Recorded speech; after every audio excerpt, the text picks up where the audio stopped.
Life is one uninterrupted flow. The mind, however, breaks this flow by introducing doubt, hesitation, overthinking, fantasies, regrets, expectations, self judgment.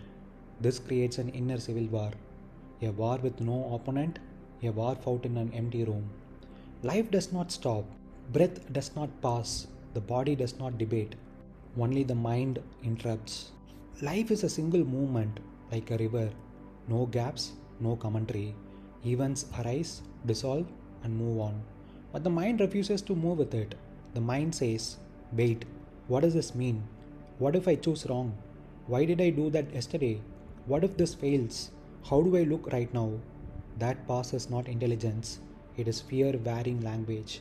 So life flows forward, but you stay behind arguing with a memory or negotiating with a fantasy. That is the split. Why this becomes an inner civil war. A war needs two sides. Here, both sides are imaginary. One side is what is happening, the other side is what you think should be happening. Reality does not argue, the mind does.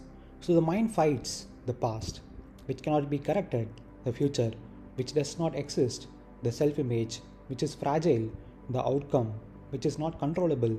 This is a war fought in an empty room. No enemy, no resolution, just exhaustion. Doubt, hesitation, overthinking. What are they really?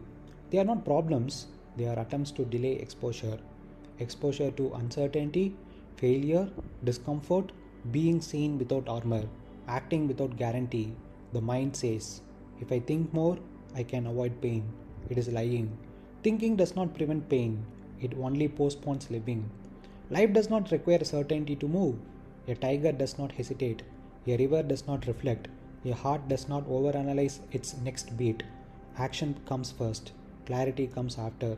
But the modern mind demands clarity before movement. That reversal creates paralysis.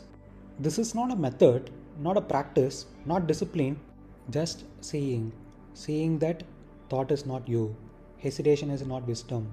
Silence is not passivity. Action does not need permission. When this is seen, not believed, the war ends without negotiation. Not because you won, but because you stopped fighting nothing. Life resumes its flow, and you realize it never stopped. You did. The river and the watcher. There was a river that had been flowing since before anyone could remember. It did not ask where it was going.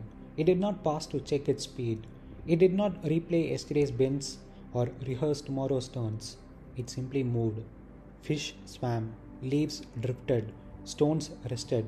Everything in the river belonged to the same motion. One day, a man stepped into the water. At first, he moved with it. The current carried him.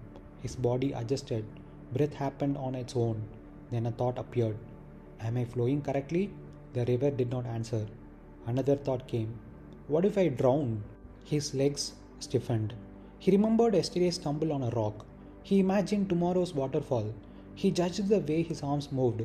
He compared himself to swimmers he once saw. The river was still flowing, but the man was no longer in it. The birth of the river. The river never attacked him. There was no enemy in the water. Yet inside him, noise erupted. One voice said, move. Another said, wait. One said, trust. Another said, control. He began fighting shadows. He swung at memories. He defended against predictions. He argued with himself about who he should be. The river passed through him untouched. The war raged entirely in his head. An empty room, no opponent, no victory possible, only fatigue, the great misunderstanding. The man believed, if I think enough, I can make this safe. But the river had never been unsafe, only unfamiliar. Life had never demanded certainty, only presence. The river did not need his confidence, it only needed his absence. The end of the battle. Eventually, exhausted, the man stopped fighting. Not because he learned something, not because he mastered anything. He simply ran out of resistance. His arms softened, his breath returned, the voices lost their urgency, and in that quiet moment, something shocking happened. The river carried him again. Nothing had changed, except the watcher stepped aside. What this is pointing to? Life is the river, unbroken, uninterrupted, unconcerned. The mind is the watcher on the bank, commenting, judging, hesitating, rehearsing disasters. The civil war begins the moment you believe the water is required. The war ends the moment you see the river never asked for advice and it never stopped flowing. Life is one uninterrupted flow. Life does not arrive in pieces. Morning does not start life. Night does not end it. Success does not add to it. Failure does not remove from it. Those are mental bookmarks.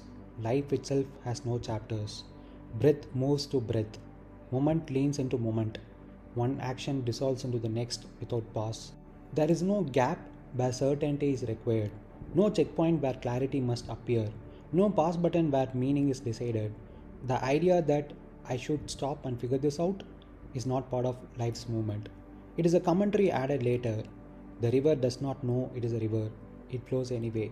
Life does not wait for your understanding. It happens, uninterrupted. A war with no opponent, a war fought in an empty room. A real war needs an enemy. Here, there is none. Nothing is attacking you in this moment. Nothing is demanding explanation. Nothing is judging you. Yet tension exists. Why?